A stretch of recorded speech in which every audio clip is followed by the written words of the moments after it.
परमात्मा पाप कर्म दंड को भी काट सकता है। अभी तक जिस भी संत व महापुरुष से मिले, उन्होंने यही बताया कि पाप कर्म फल भोगने से ही समाप्त होगा। वो प्रभु कौन है जो पाप कर्म को काट देता है, वो काल के बंधन से छुड़वा देता है। उसका क्या नाम है, पूजा की विधि क्या है? कृपया अवश्य सुनिए जगत गुरु तत्वदर्शी संत रामपाल जी महाराज के अमृत वचन। देखिएगा, ऋग्वेद मंडल नंबर 10 और सूक्त नंबर 90 में प्रथम श्लोक में क्या लिखा है कि वो 1000 भुजा वाला भगवान काल विराट रूप, ये इन सबको वृत्ताकार में घेर के, ये गोल आकार में घेर के, यानी 10 उंगलों में कति काबू करके, 10 उंगलों माने बिल्कुल काबू करके, और उससे अति तिष्ठन्त, उससे भी बाहर जो देखो यहाँ पर काल लोक में रहता है। विष्णु पुराण बता रहा है कि प्रकृति से न्यारा होकर वो अपने वास्तविक काल रूप में जाकर के अलग से स्थित हो जाता है। ये वो काल का निजलोक और ये काल का जाल है, और यही आपने महर्षि जी के द्वारा उलझ पुलझ करते हुए भी नहीं छुपा पाए। अब यहाँ आप देख रहे हैं ऋग्वेद के अंदर भी पूर्ण परमात्मा और साथ में ब्रह्म, परब्रह्म और पूर्ण ब्रह्म की सबतः महिमा वर्णित है और जो यथार्थ है।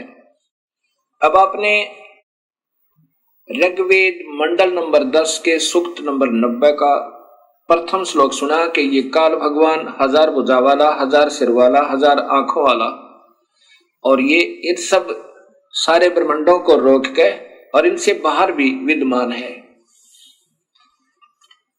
आगे दूसरे में क्या लिखा है कि एवं इस कुछ सही तौर पर पुरुष माने भगवान अक्षर पुरुष पर ब्रह्म है। ये तो नाशवान है पहले वाला तो, और दूसरा कुछ भगवान रूप दिखाई देता है कुछ, क्योंकि वो खाता नहीं अक्षर पुरुष, और ये तपस्या पर बुनकर खाता भी है। ये नाम मात्र भगवान है, दिख है भगवान, पर वास्तव में प्रभु ये है नहीं।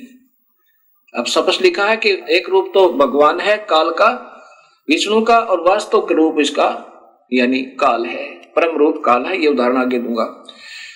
अब इसमें लिखा है कि दूसरे श्लोक में ऋग्वेद मंडल नंबर 10 और सूक्त नंबर 90 का श्लोक नंबर 2, एवं पुरुष है च इदम, एवं पुरुष माने कुछ सही तौर पर भगवान अक्षर पुरुष पर ब्रह्म है, और च और इदम माने यह, यत माने जो, भूतम माने उत्पन्न हुआ है, यत जो भविष्य में उत्पन्न होगा, सर्वम सब, यत माने प्रयत्न से, मेहनत के द्वारा, अनैन माने अन से, अतिरोहति विकसित होता है।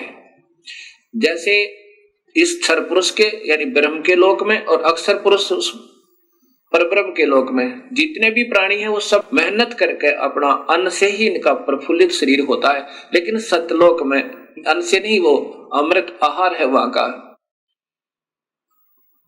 विकसित होते हैं। ये अक्षर पुरुष भी उतः माने संदेह युक्त, उतः है अमृतत्व से मोक्ष, अमृतत्व से ईशान। ये अक्षर पुरुष भी यानी ये परब्रह्म भी संदेह युक्त अमोक्ष देने वाला स्वामी है। देखो स्पष्ट लिखा है, उतः उत संदेह युक्त अमृतत्व से यानी अमृतत्व का ईशान मन स्वामी है। ये भी संदेह युक्त है, यानी पूर्ण मुक्त नहीं कर सकता। इसमें भी गए हुए प्राणी पूर्ण मुक्त नहीं, उनका भी जन्म मरण है, लेकिन इनसे ज्यादा स्थायी होने से ये कुछ अक्षर पुरुष कहलाता है, कुछ अविनाशी कहलाता है। बिल्कुल स्पष्ट लिखा है कि ये भी सही मोक्ष नहीं दे पाता, ये भी संदेह युक्त है, इसका भी अधूरा मोक्ष है। लेकिन इस काल वाले तो बहुत ही अच्छा है, ये खाता नहीं प्राणियों को। अब तीसरे श्लोक में जैसा स्वयं महर्षि जी स्वीकार करते हैं, इस भगवान की तो इतनी ही महिमा है, और जो भी प्रकृति आदि से उत्पन्न हुआ है उससे भी बड़ा भगवान और है, वो पूर्ण परमेश्वर और है। ऐसा ही इसमें लिखा है, अस्य माने इस अक्षर पुरुष की तो, एतावान माने इतनी ही महिमा प्रभुता है। कितना स्पष्ट ज्ञान दिया है। प्रथम श्लोक में इस क्षर पुरुष ज्योत स्वरूपी निरंजन काल का वर्णन है कि ये इन सब प्राणियों को रोक के 21 ब्रह्मांड में स्वयं बाहर भी रहता है। इसकी 1000 भुजा, 1000 आंखें, 1000 हाथ आदि आदि है। और दूसरे नंबर का भगवान एवं पुरुष है, यानी कुछ सही तौर पर भगवान है, क्योंकि वो खाता भी नहीं और इससे ज्यादा मोक्ष वहां पर मुक्त है प्राणी, बहुत समय तक शरीर रहता है, लेकिन वो भी संदेह युक्त मुक्ति का दाता है। पर ब्रह्म भी यानी पूर्ण मुक्त नहीं होते। और जितने भी इन दोनों लोकों में इस परब्रह्म के 7 संख्य ब्रह्मांडों में और काल के 21 ब्रह्मांडों में जितने भी प्राणी हैं, ये मेहनत से ही टुकड़ा करके खाते हैं, चाहे देवता हैं और चाहे यहाँ पर अन्य प्राणी हैं। अब लेकिन सतलोक में ऐसा नहीं है। आगे लिखा तीसरे श्लोक में, अस्य माने इस अक्षर पुरुष की तो एतावान इतनी ही महिमा माने प्रभुता है। ये क्षर पुरुष अक्षर पुरुष तो इतना ही भगवान है। चय तथा पुरुष है माने पूर्ण परमेश्वर तो अतः माने इससे भी जयावान माने बड़ा है। होय होय, इस अक्षर पुरुष से भी ज्यादा शक्तिशाली है। और ये यजुर्वेद में स्वयं महर्षि जी भी स्वीकार करते हैं ऋग्वेद में कि वो परमात्मा तो इनसे बड़ा है, इनसे भी बड़ा है। विश्व माने समस्त, भूतानी माने अक्षर पुरुष तथा क्षर पुरुष के इन लोकों में तथा सतलोक में जितने भी प्राणी हैं वह इस अस्य माने इस पूर्ण परमात्मा नि अक्षर पुरुष का पाद माने एक पैर समझो। अस्य माने इस परमेश्वर के त्रि माने 3, दिवी माने लोक जैसे सतलोक, अलखलोक, अगमलोक, वो अमृतम अविनाशी पाद दूसरा है। होय होय। अब क्या बताया है कि ये जितने भी सतलोक और इस लोक में जितने भी प्राणी हैं, ऊपर के लोकों में और परब्रह्म और ब्रह्म के लोकों में जितने प्राणी हैं जीव आत्मा, ये तो इसका एक पैर समझो। और ऊपर के तीनों लोकों में जितने प्राणी हैं, दिव्यलोक कौन कौन से, सतलोक, अलखलोक और अगमलोक, अनामी लोक में जीव स्थिति न्यारी नहीं है। इसलिए उन तीनों लोकों में और जितने भी प्राणी और तीनों लोक, ये उनका अविनाशी पैर है, अर्थात उस परमात्मा की सतिथि बता रहे हैं उदाहरणार्थ। आगे फिर चौथे श्लोक में लिखा है कि पुरुष माने यह अविनाशी परमात्मा, ऊर्ध्व माने ऊपर, त्रि माने 3 लोक जैसे सतलोक, अलखलोक और अगमलोक, पाद माने पैर ऊपर के हिस्से में, उदयन उदयत विराजमान है। अस्य माने इस परमेश्वर की पूर्ण ब्रह्म तथा पाद एक पैर एक हिस्सा जगत रूप पुनः फिर यह माने यहाँ अभवत प्रकट होता है और फिर यहाँ पर वो प्रकट भी होता है, जैसे कबीर रूप में आगे, कभी सत्सुकृत रूप में आगे, कभी किसी प्रकार। तथा माने इसलिए स माने वह अविनाशी पूर्ण परमात्मा असने होय होय, ऐसन जो खाता नहीं और जो सने जो खाता है। ये क्षर पुरुष तो 1 लाख जीवों को रोज खाता है, अक्षर पुरुष खाता नहीं। इसमें लिखा है सनेन असनेन, खाने वाले और न खाने वाले, अर्थात काल और परब्रह्म से अभी माने ऊपर, विश्व माने सर्वत्र, उससे ऊपर भी और सर्वत्र विक्रमात व्यापक है।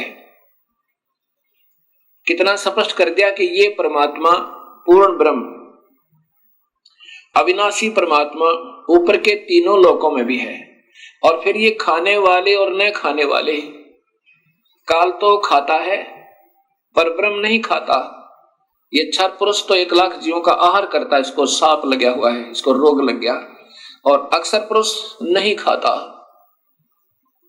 इसलिए लिखा कि खाने वाले और न खाने वाले इन में भी व्यापक है और इनसे ऊपर भी न्यारा भी वो व्यापक है, ऊपर भी है और इन सब पर भी कंट्रोल है। जैसे प्रधानमंत्री राज्य में भी व्यापक, एक प्रांत में भी व्यापक है और अपने भी सब सारे देश में भी व्यापक है। और केवल मुख्यमंत्री अपने ही प्रांत में व्यापक है और मंत्री अपने विभाग में, केवल एक प्रांतीय मंत्री अपने केवल विभाग में व्यापक है, ऐसा समझो। पुरुषेण माने काल भगवान ने अपने जालसाजी से हविषा माने गर्म करके खाने के लिए मक्खन पदार्थ रूप में देवा माने भक्त आत्माओं को अयज्ञम अविधि पूर्वक धार्मिक रूपी यज्ञ के द्वारा, अयज्ञम यानी जो यज्ञ माने धार्मिक कर्म, अयज्ञम जो धार्मिक कर्म ना हो। जैसे गीता जी में लिखा है कि 7वें अध्याय के 15वें श्लोक में कि तीनों गुणों के द्वारा जिनका ज्ञान हरा जा चुका है वो राक्षस स्वभाव को धारण किए हुए दुष्कृतिन मनुष्यों में नीच, दुष्कृतिन माने शास्त्र विरुद्ध साधना करने वाले, दुष्कृतिन माने जो सही धार्मिक कर्म ना हो वो बुरे कर्म करते हैं। जो शास्त्र अनुकूल साधना नहीं है, पूर्ण परमात्मा की पूजा नहीं है, उससे अन्य पूजा को दुष्कृतिन अर्थात अविधि पूर्वक साधना करने वाले कहा है। यहाँ वही है कि अयज्ञ जो अधूरी अविधि पूर्वक साधना रूपी यज्ञ के द्वारा, यत माने परिवर्तन करके, तनवंत माने ताने अर्थात जाल की तरह रचना रची, वसंत सुहाना मौसम, वसंत अर्थात रिंचिक सुख। अब जब तक इस प्राणी के शुभ कर्म साथ होते हैं, जब ये मौज मारता है, बड़ी खुशी के साथ रहता है, तो ये तो समझो वसंत ऋतु बनाई इसने। शुभ कर्म जब साथ हैं तो ये आनंदित समझता है अपने आप को। लेकिन ये गरीबदास जी कहते हैं तू जाने तेरी ऐसे नवेगी हरदम लेखा वरना रे। तो सोच लेता है ये इंसान जब थोड़ा सा सुखी होता है कि तू ऐसे ही आनंद में रहेगा। नहीं, इस काल ने ही ये तुझे धोखा देने के लिए तेरे ही शुभ कर्म देकर वो वसंत ऋतु बना दी, अर्थात ये रंचिक सुख संतान और संपत्ति का दिखाया। अजम माने घी अर्थात असीत माने शुभ कर्म रूपी घी था तेरा यो, ये तेरी ये मलाई थी जो वसंत ऋतु रूप में दे दी, अर्थात तेरे ही शुभ कर्मों का यो फल देकर और तुझे लग रहा था मैं मौज कर रहा हूं, भगवान ने मुझे आनंद दे रखे। और फिर देखिए क्या होगा, फिर ग्रीष्म आओगी, पाप कर्म रूपी गर्मी इस जीव को तड़पाने जलाने के लिए, अस्य माने इस काल का, ईदम माने ईंधन अर्थात आग, और सर्द ऋतु जब ये शरीर छोड़ जाएगा फिर क्या करेगा, हवनीय पदार्थ द्रव्य बनकर अर्थात फिर ये इसको खावेगा। पहले वसंत ऋतु तो वो शुभ कर्म जो तूने ही किए हुए थे तुझे ही दे दिए, तेरी ही मलाई तेरा ही घी तेरे सिर पर दे दिया, वो तो वसंत ऋतु समझ इसकी। और फिर ग्रीष्म ऋतु वो आवेगी जब तेरे पाप कर्म होंगे, किसी की टांग कट जाएगी, किसी की आंख फूट जाएगी, किसी का बेटा मर जाएगा, किसी की बेटी मरेगी। ये ग्रीष्म ऋतु यानी तेरे को जलाने के लिए तड़फाने के लिए इस काल ने जाल बना रखा। और फिर शरद ऋतु जब तू मर जाएगा ये शरीर शांत हो जाएगा और फिर तुझे खावेगा वहां हवी यानी तो जो फिर एक खाने योग्य पदार्थ बनाओ निकाल लेगा तेरे मत तपस्या के ऊपर। ये छठा श्लोक सुना है आपको। अब सातवां सुनो। अग्रतः माने बाद में, पहले अविधिवत साधनाएं करवाई, जैसे वेदों में ओम नाम का जाप लिखा है और महिमा पूर्ण परमात्मा की, ऐसे गीता में ओम नाम का जाप और यज्ञ हवन आदि लिखे हैं और महिमा पूर्ण परमात्मा की। अब इन नादान आत्माओं ने ओम नाम को पूर्ण परमात्मा का मंत्र जानकर और दिन रात मेहनत की, तपस्या की, लेकिन उसे प्रभु नहीं मिला। क्योंकि गीता जी के 11वें अध्याय के 47-48 श्लोक में और 53-54 में स्पष्ट है कि अर्जुन किसी भी वेद वर्णित विधि से, यज्ञ से, हवन से, तप से, जप से मैं नहीं प्राप्त हो सकता, प्रभु तो प्राप्त हुआ नहीं। फिर उन्होंने अपने अपने अनुभव के, उन विद्वान पुरुषों ने अपने अपने जितने जिनका ध्यान में जो उपलब्धियां हुई अपने अपने अनुभव के शास्त्र बनाने शुरू कर दिए और जिसके कारण ये भक्ति का पतन हो गया। ये ऋग्वेद बता रहा, ऐसे वेद पढ़ाने चाहिए थे अपने को।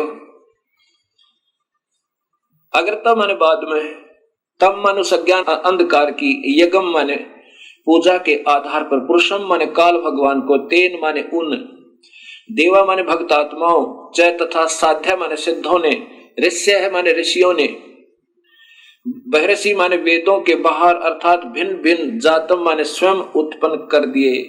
वेदों से बाहर, बहिर्ष माने उस बाहर के, वेदों से न्यारे, जातम माने स्वयं उत्पन्न कर दिए अर्थात वह शास्त्र बना लिए।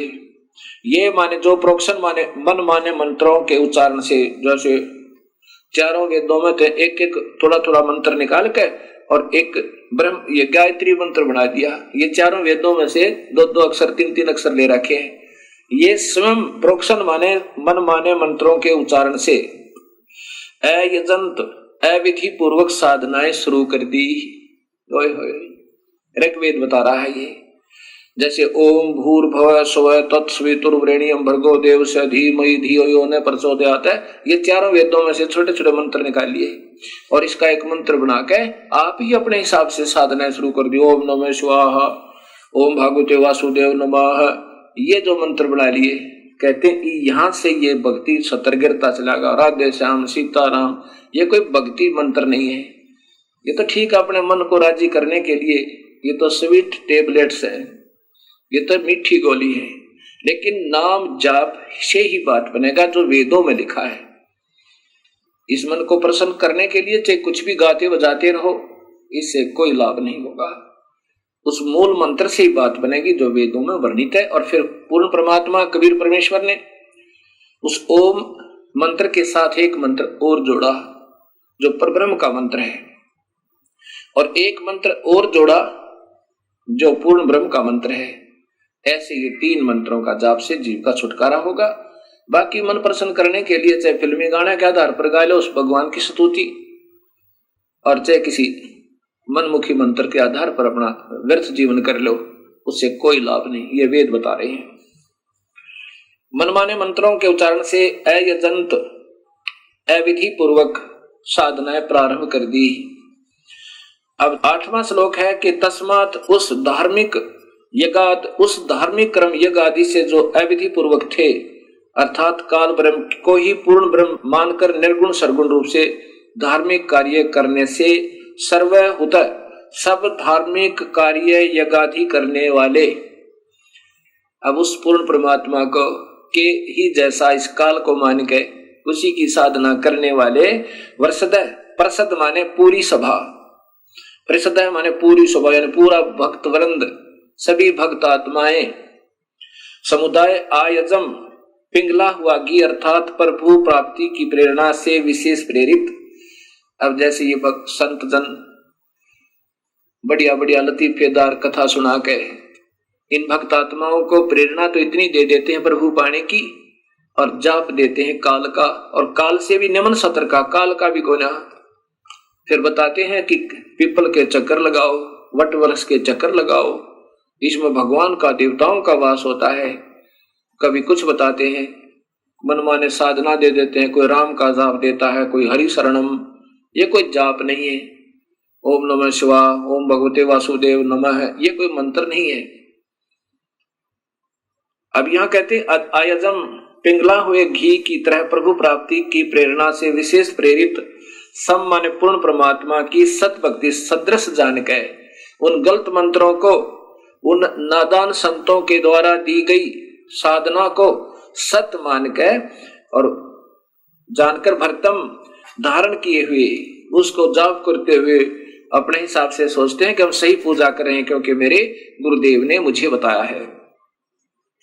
तान माने उस गलत साधना से ये जो 84 लाख जूनियां चार खानियां कहलाती हैं पशुन, ये संस्कृत बोल रहा हूं, पशुन पशुओं पशु जूनी में चले जाएंगे वह पशु जूनी। और फिर वायान माने वायु में रहने वाले पक्षियों, आर्यन माने जंगली प्राणियों, चै तथा ग्राम्य गांव में रहने वाले व्यक्तियों, मानव आदि, चक्रे माने जन्म मरण के चक्कर में पड़ जाते हैं। ये मालिक ऋग्वेद स्पष्ट कर रहा है कि ये नादान आत्माएं इन गलत गुरुओं के ने अपने आप ही मनमाने मंत्र बनाकर वेद न्यारे और गीता से भिन्न ये सब फिर पशु जोनी में पशुन, व्यव्यान, आर्यन, ग्राम्य, चक्रे, ये सारे होते हैं इन धार्मिक शास्त्रों में। तो ये इस प्रकार ये पशु चारों प्रकार की प्राणियों खानियों में ये चक्कर में पड़ जाते हैं, ये मुक्त नहीं होते। अब यही ऋग्वेद मंडल नंबर 10 और सूक्त नंबर 90 का आपको श्लोक नंबर 9 सुनाता हूं। तस्मात उसके बाद सर्व माने सब, यज्ञात माने धार्मिक कार्य, हुत माने करने वाले, सामानी साधारण अर्थात वेदों को छोड़कर, छंदासी अन्य 6 शास्त्र 11 उपनिषद गोपथ ब्राह्मण आदि जजीरे बने बनाए।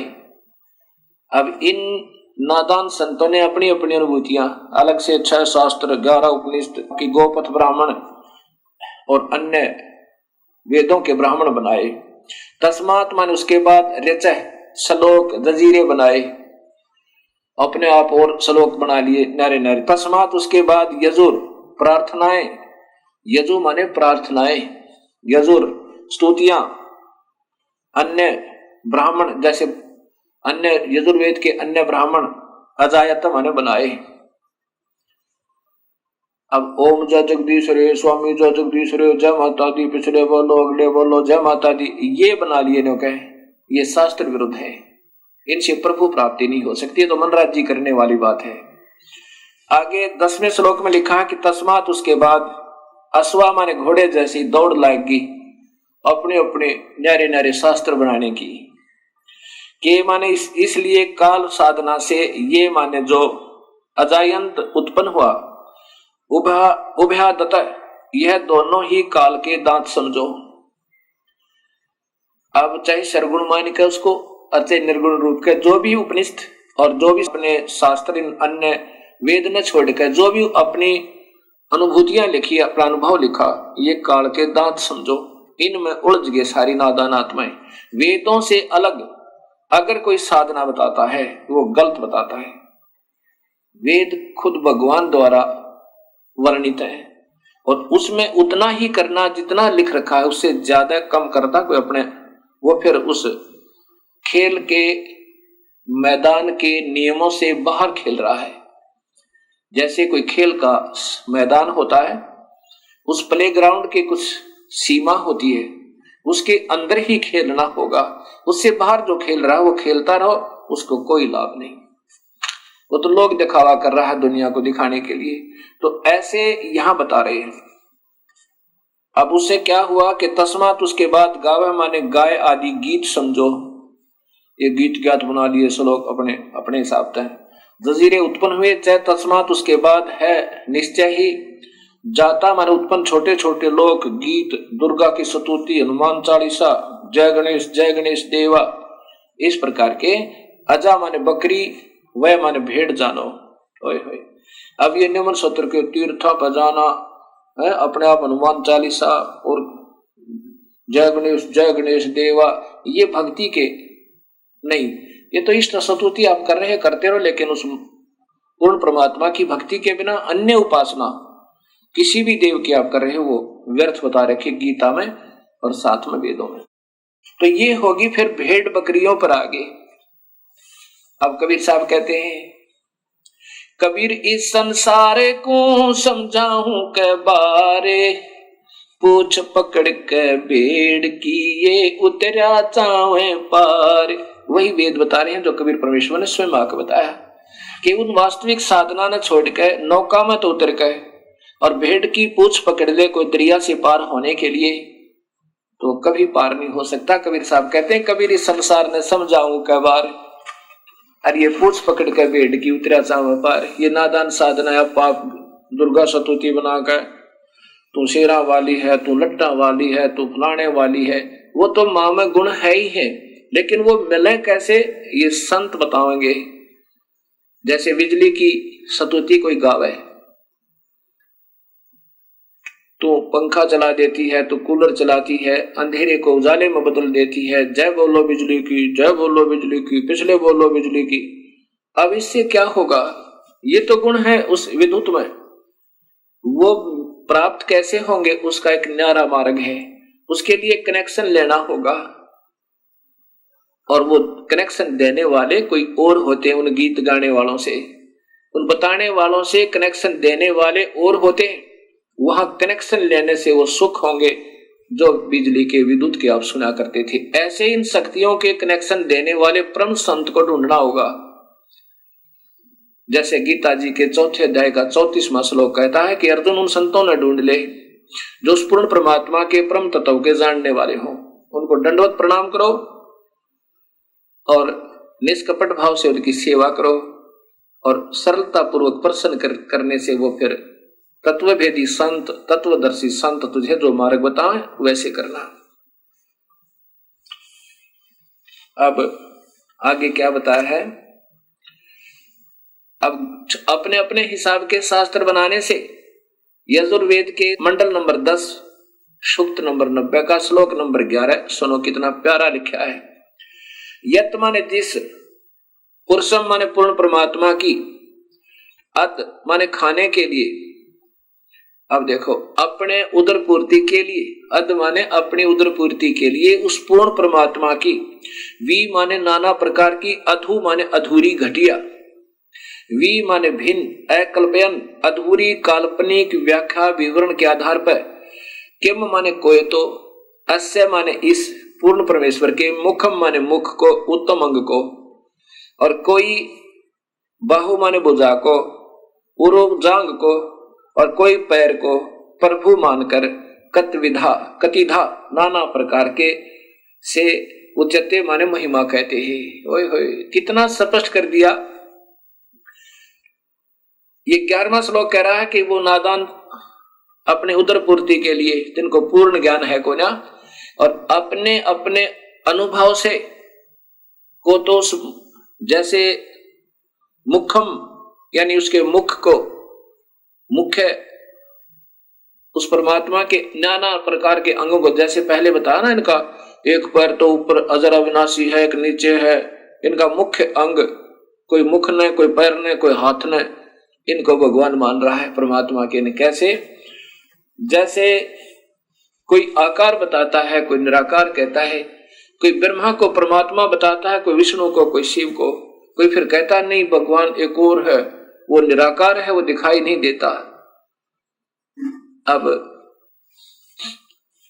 एक समय 5 अंधे आपस में विचार करने लगे कि सुना है गांव में हाथी आया हुआ है, और हमें कोई हाथी के पास छोड़ दे तो हम हाथी देखें। एक आंखों वाला उनकी बातें सुन रहा था। उसने कहा भी तुम हाथी कैसे देखोगे सूरदास, तुम्हारी आंखें तो है नहीं। अंधों ने कहा कि हमारे हाथ आंखों का काम करते हैं, आप कृपा करके हमें उस हाथी के पास छोड़ दीजिए। उस आंखों वाले ने उन 5 अंधों को हाथी के पास छोड़ दिया, चारों तरफ छोड़ दिया। एक अंधे ने हाथी के पैरों का निरीक्षण किया ऐसे, दूसरे ने पूंछड़ का, तीसरे ने कान का, चौथे ने सूंड का, और 5वें ने पेट के आसपास हाथ फेरा। और जहां जाकर उनके हाथ, जैसे पैर वाले के हाथ हट गए, वो वापस हो लिया। उसने सोचा बस इतना ही हाथी होता होगा। दूसरे ने कान देख लिए कि बस इतना ही हाथी होता होगा। और ऐसे ही इन 5 अपने अपने अनुभव लेकर चल पड़े। रास्ते में आंखों वाले ने पूछा किसी और ने कि कहां गए थे सूरदास? वो कहने लगे हम हाथी देख कर आए हैं। आंखों वाला कहने लगा अंधो तुमने हाथी देखा कैसे? उन्होंने कहा हमारे हाथ आंखों का काम करते हैं। तो वो आंखों वाला कहने लगा भाई बताओ कैसा था हाथी? जिसने पैरों का निरीक्षण किया था वो कहने लगा हाथी होता है थंब जैसा, पिलर जैसा, थांब जैसा, खंभे जैसा। दूसरा बोला, अंधा बोला कि नहीं ये इसको सही ज्ञान नहीं है, मैं बताता हूं। हाथी होता है बेल्ट जैसा, पटे जैसा। उसने जो पहले वाले ने हाथी के पैर का निरीक्षण किया था वो तो खंभे जैसा ही, बस पैर को ही हाथी मानकर और निश्चिंत हो गया। दूसरे ने पूंछड़ का, उसकी दूम का, पूंछ का निरीक्षण किया था, वो उस पूंछ को ही हाथी मान के और फूला नहीं समावे। अब तीसरे ने कहा कि ये दोनों को कुछ नहीं मालूम, मैं बताता हूं। हाथी होता है छाछ जैसा, सूप जैसा। उसने कानों को देखा था, पकड़ पकड़ कर निरीक्षण किया था। चौथा कहने लगा इनको नहीं मालूम सही, मैं बताता हूं। हाथी होता है पाइप जैसा, उसने सूंड का निरीक्षण किया था। पांचवा कहता है ये अधूरा ज्ञान बता रहे हैं, मैं बताता हूं हाथी कैसा होता है। हाथी होता है बटोड़े जैसा। हरियाणा में एक उपलों का एक ढेर बनाया जाता है, उसको फिर ऊपर से गोबर से प्लास्टर कर दिया जाता है। और जैसे प्लास्टर वाल समझो, यानी प्लास्टर की हुई दीवार समझो, मड प्लास्टर जिस पर हुआ हो, मड प्लास्टर यानी मिट्टी की लिपाई कर रखी हो, ऐसा हाथी के पेट का ऐसा वो कुछ खरदरापन होता है। अब पेट पे हाथ फेरने वाला कहता हाथी होता मड प्लास्टर, यानी कच्ची दीवार जिस पे मिट्टी का प्लास्टर हुआ हो, ऐसा हाथी होता है। अब ये ऋग्वेद मंडल नंबर 10 और सूक्त नंबर 90 का श्लोक नंबर 11 स्पष्ट करता है कि यतः माने जिस पुरुषम माने पूर्ण परमात्मा की अदय माने उदर पूर्ति के लिए नादान लोगों ने, अधूरे मार्गदर्शकों ने, अधूरे अनुभव वालों ने वेदों को तो छोड़ दिया, जो उसमें सही मार्ग और सही विधि लिखी हुई है, जितनी भी उससे प्राप्ति होनी थी, उनको त्याग के और निम्न सत्र के अपने अपने शास्त्र बना लिए, जो कि मान्य नहीं है। वो शास्त्र नहीं है, वो पूजा के योग्य नहीं है, क्योंकि उनके अधूरे अनुभव हैं। वी माने नाना प्रकार की, अधू माने अधूरी, घटिया, वी माने भिन्न, अलग से, अकल्पयन अधूरी कल्पनाएं, व्याख्या विवरण आधार पर। किम माने कोई तो अस्य माने पूर्ण परमेश्वर के, मुखम माने मुख को भगवान कहता है, यानी कोई तो कहता नहीं भगवान तो और है, वो तो मुख्य भगवान, मुख है उसका पूर्ण परमात्मा का। और कोई भुजा को भगवान कहता है, कोई पैर को पाद है, और कोई किसी प्रकार से जांग को, यानी ऐसे ऐसे उन्होंने अपने अपने हिसाब की अटकलें लगा रखी हैं। अब आंखों वाला बता सकता है कि सारे मिलाकर ही प्रभु बनता है। जैसे ये 21 ब्रह्मांड और ये तो एक अक्षर पुरुष है, इसके 3 पुत्र हैं, ब्रह्मा विष्णु महेश, और 7 संख ब्रह्मांड का मालिक ये परब्रह्म है, अक्षर पुरुष है, और पूर्ण ब्रह्म परमात्मा इन सब का कुल मालिक है। वो सतपुरुष है, उसका वास्तविक नाम कबीर है। इन सब रचना से पहले भी उनका नाम कबीर है, इसलिए वेदों में उस परमेश्वर का नाम कबीर आया है। अब आपको इसी सूक्त के ऋग्वेद के मंडल नंबर 10 सूक्त नंबर 90 के 15 और 16 श्लोक और सुनाता हूं। इसमें बिल्कुल स्पष्ट वर्णन कर दिया कि 7 और 21, क्योंकि इसमें हिंट होते हैं और हिंटों को वही बता सके जिनको पूर्ण ज्ञान हो। क्या लिखा है?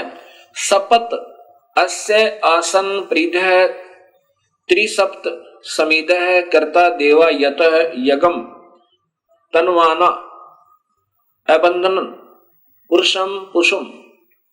अब देखो कितना प्यारा कर वर्णन दिया है। सप्त माने 7 संख, सप्त माने 7, त्रिसप्त 3 बार 7 7 अर्थात 21, त्रिसप्त 3 गुणा में 7 21, त्रिसप्त यानी 21। इसमें ऐसा ही लिखा जो दास पढ़ रहा है, सप्त 7 संख ब्रह्मांडों को तो 7 संख ब्रह्मांड तो परब्रह्म की तथा काल ब्रह्म के त्रिसप्त। अब 7 संख ब्रह्मांड तो परब्रह्म के और त्रिसप्त इस 21 ब्रह्मांड काल ब्रह्म के। समीदय माने दुख रूपी आग से दुखी, कर्ता माने करने वाले, प्रीधय गोला आकार रूप में सीमा में जो आसन माने विद्यमान है, यत माने जो पुरुष माने पूर्ण परमात्मा की, यज्ञ माने विधिवत धार्मिक कर्म अर्थात पूजा करता है, वह पशु माने बलि के पशु रूपी,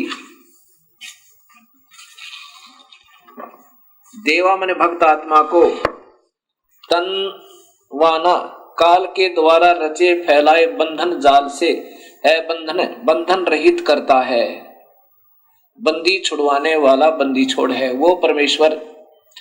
इस पारब्रह्म के तो 7 संख ब्रह्मांड में और काल के 21 ब्रह्मांड में जो बलि के बकरे की तरह बेचारे इन्होंने फंसा रखा है, उन काल के रचे हुए जालों में के बंधन से अबंधन करता है, उनको निर्बंध करता है, उनको छुड़वाता है। और फिर 16वें श्लोक में कमाल कर दिया, जो देवा माने भक्त आत्मा अयगम अधूरी गलत धार्मिक पूजा के स्थान पर यज्ञ माने सत भक्ति धार्मिक कर्म के आधार पर यजंत माने पूजा करते हैं।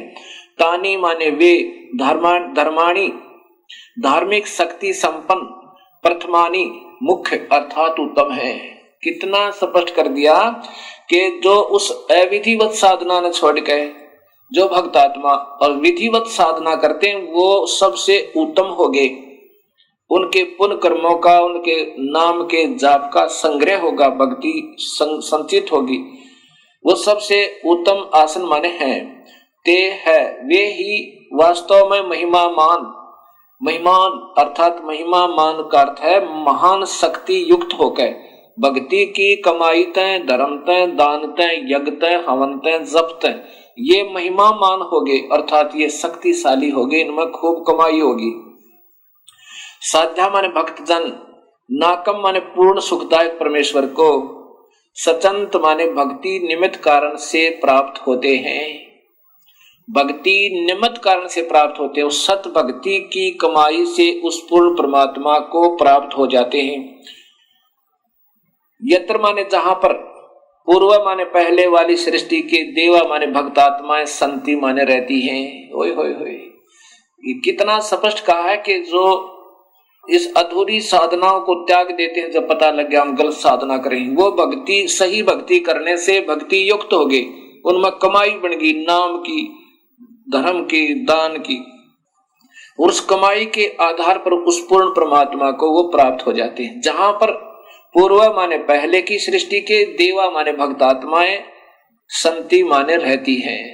जहां पर हम पहले रहा करते सतलोक में, उस पहले वाली सृष्टि यानी सबसे पहले वाली सृष्टि सतलोक के अंदर, वहां चले जाते हैं जहां पर पहले वाली सृष्टि के भक्तात्मा रहती हैं, जहां से हम बिछुड़ कर आए थे, जहां से हम सतलोक से बिछुड़ गए थे। अब इसी का प्रमाण, अब सच्चाई को कहां तक छुपाऊं ये ऋषिजन। कबीर साहब कहते हैं चोर चुराई तुमड़ी और गाड्डा पानी मां, वो गाड्डा वो बाहर आवे, ऐसे सच्चाई छानी ना। अब फिर दिखाता हूं महर्षि दानंद जी द्वारा भाषा भाष्य, ये देखिएगा ऋग्वेद, ये महर्षि दानंद जी द्वारा भाषा भाष्य है। महर्षि दानंद सरस्वती, ये इन्होंने टीका किया है, और ये कांड नंबर 10 और सूक्त नंबर 90 का। अब श्लोक नंबर आप देखिएगा 15, इसमें सपथ अस्य संति पृथ्वी और त्रिसप्त, ये त्रिसप्त इन्होंने कैसे किया है। यत जिस यज्ञ माने सृष्टि यज्ञ को तनवाना करते हुए देवा सृष्टि साधनभूत देव पशुम देखते हैं, पुरुष को उसमें बांधते हैं, देखने वाले दृष्टा पुरुष को उसमें बांधते हैं। इस यज्ञ की सप्त, अब देखो सप्त, अब सप्त ने ये क्या समझे जिनको ज्ञान ही नहीं। सप्त माने 7 शंख ब्रह्मांड, सप्त माने 7, पृथ्वी छंद रूपी पृथ्वी, ये गोला आकार में पृथ्वी, जैसे पृथ्वी नहीं होती पृथ्वी, अब 7 आवरण ये अपने हिसाब से इन्होंने बनाए हैं, ऐसा नहीं। ये देखिए फिर त्रिसप्त, त्रिसप्त माने 21, ये 21 ब्रह्मांड काल के, और ये सप्त, ये 7 सप्त माने 7, ये 7 शंख ब्रह्मांड पर ब्रह्म के। अब देखो समीधा आदि कर्ता बनाई। अब इसमें 15वां 16वें श्लोक में देखो, ये स्वयं आप ही लिख रहे हैं, ये वही 16वां श्लोक है, सूक्त मंडल नंबर 10 सूक्त नंबर 91 का, ऋग्वेद 90 का, ये 91 आगे शुरू होगा, ये लास्ट है। देवा देव शक्तियां यज्ञ माने संतीकरण आदि से अथवा अग्नि से यज्ञ सृष्टि रूपी यज्ञ को अजायत माने करते हैं, अजंत, क्योंकि तानी माने वे, धर्माणी संसार के धारक बल। अब सब कुछ उलट सुलट करते करते फिर देखियो कहां आएगा सच्चाई। प्रथमानी मुख्य आसन माने हैं, इसका अर्थ बनता है जो सही ढंग से भक्ति करते हैं वो सबसे उत्तम भक्त आत्मा है। ते वे ही महिमान महान सामर्थ्य वाले हुए, अर्थात जो सख्त भक्ति करते हैं उनमें भक्ति शक्ति होगी। नाकम माने आनंद स्वरूप परमेश्वर को, सचंत माने निर्मित कारण से रूप में प्राप्त करते हैं। अब एक तरफ तो वो कहते हैं परमात्मा निराकार है, और यहां स्वयं कहते हैं कि परमेश्वर को निमित्त कारण से रूप में प्राप्त करते हैं। कहा? यत्र माने जिसमें, पूर्व माने पूर्व सृष्टि अर्थात सतलोक के, साध्या माने सृष्टि साधन संपन्न, देवा माने दिव्य शक्तियां, संति माने रहते हैं। अब स्वयं स्वीकार कर रहे हैं महर्षि जी के आनंद स्वरूप परमेश्वर को प्राप्त करते हैं निमित्त कारण से, अर्थात सतभक्ति के कारण प्राप्त करते हैं। इसलिए भगवान कहीं आकार में है जहां उसको प्राप्त करते हैं। प्राप्त करना माने उससे मिलना, उससे साक्षात्कार करना। ये स्वयं वेद बता रहा है, स्वयं अपने कर्मों से लिख रहे हैं, कर कमलों से, जिसमें कहा जाते हैं उस परमात्मा के लोक में जहां पहले की सृष्टि यानी सतलोक वाले साध्या सृष्टि संपन्न साधन संपन्न अर्थात वो भक्त आत्मा, देवा माने दिव्य शक्तियां, ये भक्त आत्मा रहती हैं वहां, क्योंकि वो परमात्मा स्वरूप आत्म रूप में है इसलिए उनको देवा कहा है, शक्तियां रहते हैं। अब प्रिय भक्त आत्माओं, इस सच्चाई को इतना गहरा दबा दिया गया कि इसके ऊपर से मिट्टी हटाते हटाते ढेर सारा प्रयत्न करना पड़ता है। और पुण्यात्मा जो होंगी अब तुरंत समझ जाएंगी इन काल के दूतों, इन नकली संतों के जाल में नहीं रहेंगे। और इतना प्रमाण मिलकर भी जिनकी आंखें नहीं खुलती वो मूड बताए, वो मूड बताए। गीता में लिखा कि वो तो मूड है जो सत भक्ति नहीं करते। इतना कुछ प्रमाण होकर भी यदि आपको सत नजर नहीं आया तो आपके मोतिया बंद है। कबीर साहब की प्यारी आत्मा गरीबदास जी कहते हैं कि फिर तो ये देखत के तो नैन जिसमें फिरा मोतिया बंद रे। जिसको सफेद मोतिया बंद हो जाए उसकी आंख सोच दिखाई देती है और उसको नजर कुछ नहीं आता।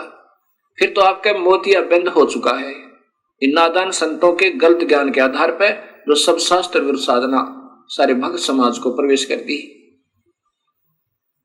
और जो पुण्य आत्मा होंगी उनके लिए कहा कि ज्ञानी सुने सो हृदय लगाई, मूर्ख सुने तो गम ना पाई। बुद्धिमान व्यक्ति सुनेंगे तो वो तुरंत इस सत्य को स्वीकार करेंगे और आकर के अपना कल्याण करवाएंगे, उपदेश लेंगे और पश्चाताप करेंगे उस गए हुए समय का। और मूर्ख सुने सो गम पाई। अनजान व्यक्ति इतना प्रमाण पाकर भी नहीं समझ सके तो फिर उनको मूर्ख कहा है। ऐसा ही कबीर साहब की प्यारी आत्मा गरीबदास जी, क्योंकि जो गरीबदास जी कह रहे हैं वो समझो कबीर साहब कह रहे हैं, क्योंकि उन्हीं की शक्ति से वो पुण्य आत्मा उस परमेश्वर की महिमा हृदय से गा रहे हैं। उसमें बता रहे हैं कि चातुर प्राणी चोर हैं। चातुर प्राणी जिन्होंने गीता का एक अक्षर भी समाज को नहीं बता रखा और लाखों की संख्या में इन भोली आत्माओं को उलझाए बैठे, और कहते हैं गीता के मर्मज्ञ ज्ञाता, और उसकी महिमा गाते हैं गीता ही के ज्ञान के आधार पर। और गीता का एक अक्षर भी नहीं बता रखा गीता में क्या लिखा है। वो चतुर प्राणी गीता की आड़ लेकर अन्य महिमा गाकर अपनी मनमुखी साधनाएं बताकर वो तो चतुर प्राणी है। और मूढ़ वो हैं जो इतना ज्ञान पाकर भी नहीं समझे तो वो उन्हीं के पीछे पड़े रहेंगे। उनके लिए कहा है कि चातुर प्राणी चोर हैं, ये विचक्षण है, ये गलत साधना बताने वाले, ये संत जन ये चतुर बताए। ये चातुर प्राणी चोर हैं, चोर क्योंकि शास्त्र विरुद्ध साधना दे रहे हैं, ये परमात्मा के भी दुश्मन है। ऐसा गीता में लिखा है कि जो शास्त्र विरुद्ध साधना करता है अर्जुन, वो मुझे भी और अंतर्यामी रूप में रहने वाले उस परम पिता को भी दुखी करता है, उसको घोर नरक में डालूंगा। और मूढ़ मुग्ध हैं ठोठ, ये संतों के निकाम के इनके दो गड़जोट। यानी इतना भी ज्ञान समझकर नहीं समझ में आई तो वो उन चतुर प्राणियों के योग्य हैं, 84 में जाने ही योग्य है। ऐसा गरीबदास जी बता रहे हैं कि चतुर प्राणी तो चोर हैं, वो तो अपनी झूठी साची लगाकर आपको गुमराह करते ही रहेंगे अपनी प्रभुता बनाए रखने के लिए। और मूढ़ मुग्ध ठोठ वो भोली आत्मा फिर भी नहीं समझ पाई तो वह उन योग्य है, और वो फिर उनको काल के मुख में ले जाएंगे। और वो संतों के काम के नहीं है, उनके उन्हीं के साथ रहने दो, वो कहीं जाओ फिर किसी प्रकार दुख पाओ।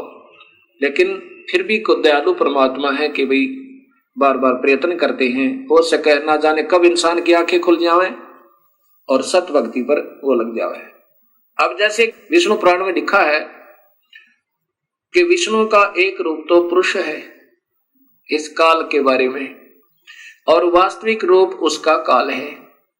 अब पुरुष माने भगवान, प्रभु वो नजर आता है जैसे सारी सुविधाएं उपलब्ध करावे और दुखी ना करे, वो परमात्मा होता है।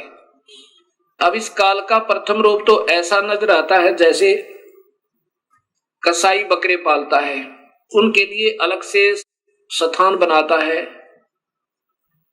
और उनके लिए छाया बनाता है, गर्मी सर्दी से बचने के लिए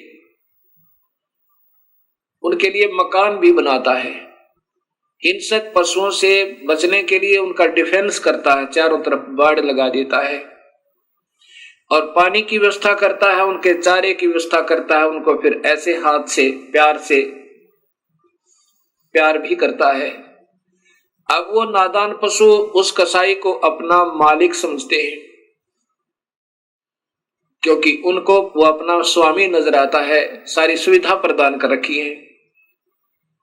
लेकिन जब वो आता है उनके अंदर, वो देखता है ऐसे ये कितने वजन का हो गया, कितना मांस हो गया इसमें, बकरे में ये कितने किलो वजन होया, कितने रुपए की कीमत इसकी होगी।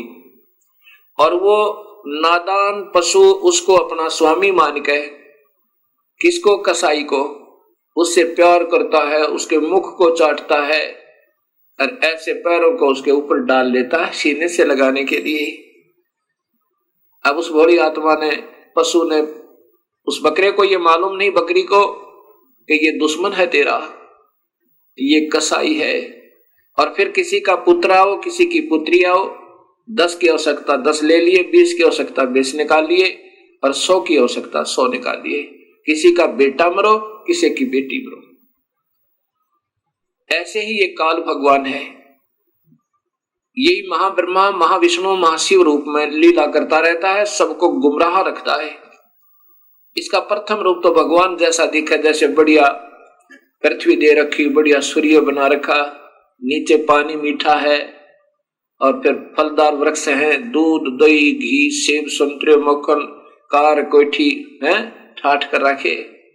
और फिर 1 लाख परिवार रोज टक्कर मार कर होते हैं, किसी का बेटा मर गया, किसी की बेटी मर गई, किसी के पुत्र मर गया, किसी का दामाद मर गया, और ये आनंद से 1 लाख जीवों का आहार करता है।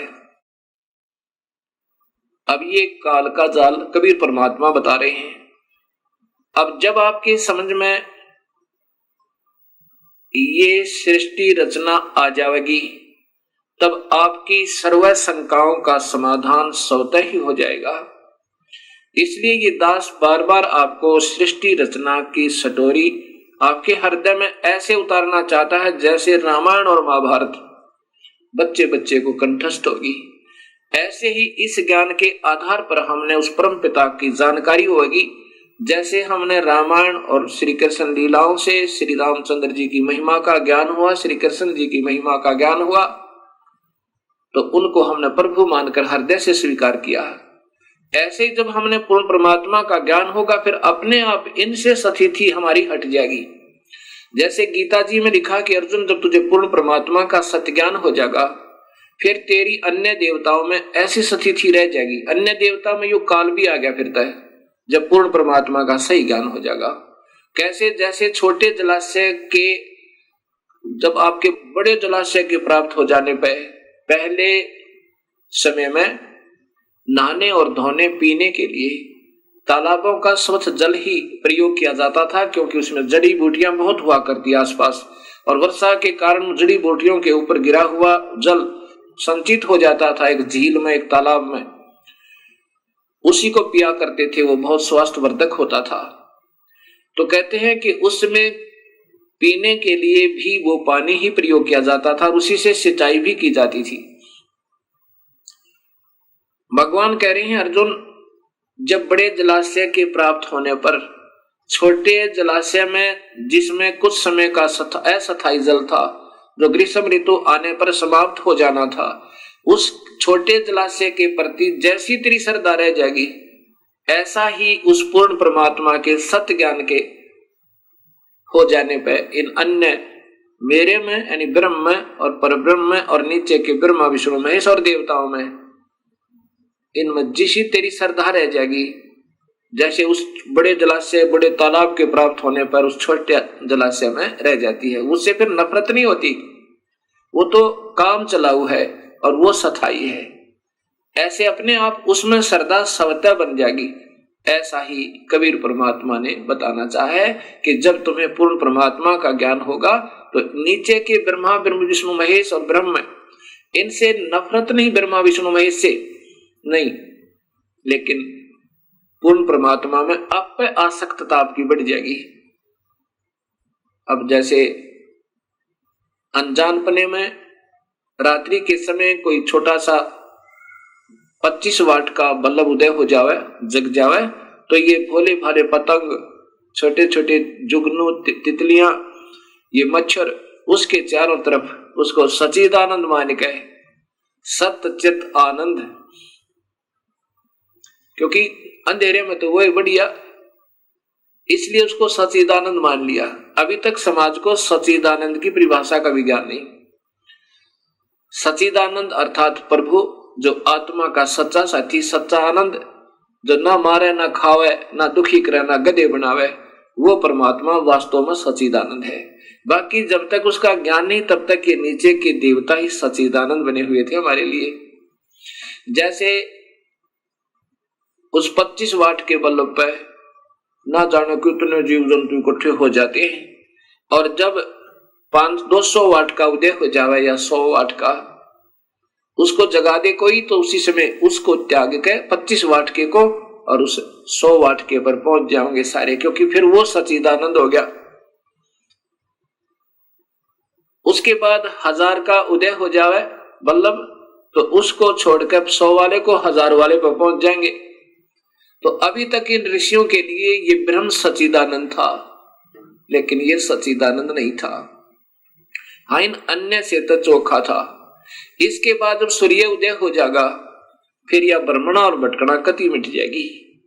और ज्ञान सब ज्ञानड़ी, कबीर ज्ञान सो ज्ञाने, जैसे गोला तोहब का भाई करता चले मैदाने। कबीर तारा मंडल बैठे करिए, चांद बड़ाई खाए, उदय हुआ तब जब सूर्य का सो तारों छप जावे। रात्रि के समय चंद्रमा की रोशनी बहुत अच्छी नजर आती है और तारागणों से ज्यादा ही प्रभु नजर आता है, उत्तम नजर आता है। ऐसे ही ये ब्रह्म समझो और तारे समझो, ये अन्य देवता ब्रह्मा विष्णु महेश। और जब सूर्य उदय होगा वो पूर्ण परमात्मा का वास्तविक ज्ञान और सुख का ज्ञान होगा। 100 तारा छिप जावे, ना चंद्रमा दिखे ना तारे दृष्टिगोचर हो, अर्थात फिर ये सर्व सुख हो जाएगा। ऐसा पूर्ण परमात्मा की भक्ति और नाम में ये शक्ति है। सत साहिब इस सारी सृष्टि रचना को सुनकर एक बहन ने अपनी आत्म कथा सुनाई। अब देखो भक्तजनों, जब तक आपको सुख है, ये तो वेद में बताया कि आपका वसंत ऋतु है, आपका एक ही आपके कर्मों की मलाई आप खा रहे हो, करीम खा रहे हो, खाते रहो। और जब पाप कर्मों का ग्रीष्म ऋतु प्रारंभ होगा, फिर देखियो क्या बनेगी। एक माई ने बताया कि मैं एक ही पुत्र उत्पन्न हो जाने के बाद विधवा होगी, मेरा पति मर गया। फिर मैंने अपने पुत्र की परवरिश की, ये सोचकर मेरा बेटा बड़ा होगा, इसका विवाह करूंगी, इसके पुत्र होंगे, पुत्री होंगी, पोते और पोतियों को खिलाऊंगी और फिर सुख होगा दाता। और अपने पुत्र की मंगल कामनाओं के लिए, उसकी रक्षार्थ इसी काल के द्वारा गलत साधना, प्रवेश समाज में पितरों की पूजा, भूतों की पूजा, फिर देवी देवताओं की पूजा, फिर अन्य स्थानों पर, तीर्थों पर, सब जगह जाकर और अपने पुत्र के दीर्घायु की मन्नतें मांगा करती थी। अब क्या होता है वो बताती है कि जब मेरा पुत्र +2 में पढ़ रहा था, उसने मोटरसाइकिल की जिद कर ली कि मां मोटरसाइकिल लूंगा। मुझे डर भी लगता था कि कहीं मेरे बेटे का चोट ना लग जाए, लेकिन ज्यादा ही जिद करने से और साथ में ये सोचा कि ये मेरे बेटे के मन में ये ना आ जाए कि मेरा पिता होता तो आज मुझे अवश्य मोटरसाइकिल दिलवाता। मैंने सोचा कि कहीं बेटे के हृदय में हीन भावना ना आ जाए। मैंने जैसे तैसे करके हीरो होंडा मोटरसाइकिल लाके दे दी। प्रतिदिन अपने एक दोस्त को लेकर के वो कॉलेज जाया करता था, स्कूल जाता था। उस दिन भी खाना खाकर अपने दोस्त को लेने गया, अपने उसके घर से उसको लेकर के और अपने कॉलेज की तरफ प्रस्थान किया। मैं फिर कुछ अपना कार्य निपटा के, क्योंकि 2 ही प्राणी थे घर में, 2-4 रोटियां बनाई, फिर अपना खाने की तैयारी की थी। खाना खाने के लिए ऐसे ग्रास किया था, इतने में उसका दोस्त जो प्रतिदिन उसके साथ जाता था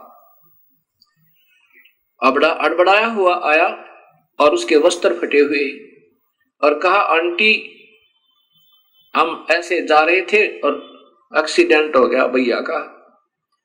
ऐसे मुख की तरफ ग्रास किया था, वहीं हाथ से गिर गया। सिर पर कपड़ा नहीं, पैर में जूती नहीं और भाग ली पागलों की तरह। जब घटनास्थल पर पहुंची तो वहां मेरा बेटा नहीं था, वो हॉस्पिटल जा चुका था। वहां भाग कर गई, वहां जाकर पता चला वो तो मर चुका है। दीवार का टक्कर मारी, 7 टाँके आए बोली मेरे सिर में और 2 घंटे में आंसू में आई। अब वो आपकी सारी कथा मुझे सत्य लग रही है। ये काल बहुत जुल्मी है। मैंने कहा, माई अगर तू सुखी होती तो बिल्कुल नहीं मानती, ना उन देवी देवताओं को छोड़ती जिन पर तूने सारा जीवन खो दिया। कहती है, जी बिल्कुल ठीक हो आप। अब ये परमात्मा कबीर साहब हमें बताना चाहता है कि तुम जिसकी पूजा करते हो वो स्वयं काल है और उसी की तुम पूजा करे। उसी के 3 पुत्र ब्रह्मा विष्णु महेश है, बेचारे ये उसके प्रवेश है, ये भी तुम्हारी मदद नहीं कर सकते। ये केवल कर्म आधार पर तुम्हें जो भी तुम्हारा नियमित है, सुख है तो सुख लो, दुख है तो दुख लो। अब ब्रह्मा से हमारे से उत्पत्ति करवाता, रजोगुण बनाकर हमने विवश करके सब में वासना भर के, और विष्णु हमारे अंदर मोह ममता पैदा करे रखता है कि यहाँ पर ये टिके रहे, सतीथि बनी रहे। और शिव जी फिर हमारा संहार करवाता है कोई न कोई कारण बनाकर, चाहे किसी का बेटा मरो चाहे किसी की बेटी, क्योंकि वो भी काल के वश है बेचारा। जब उसके ऊपर उसका संकेत आता है तो वो नहीं रोक सकता, चाहे उसका अपना पुत्र भी क्यों न हो। जैसे भगवान श्री कृष्ण के सामने पूरा यादव कुल का विनाश हो गया, अभिमन्यु उसका भांजा भी मर गया पर वो नहीं बचा पाए। ऐसे ये काल इन सबको नचा रहा है।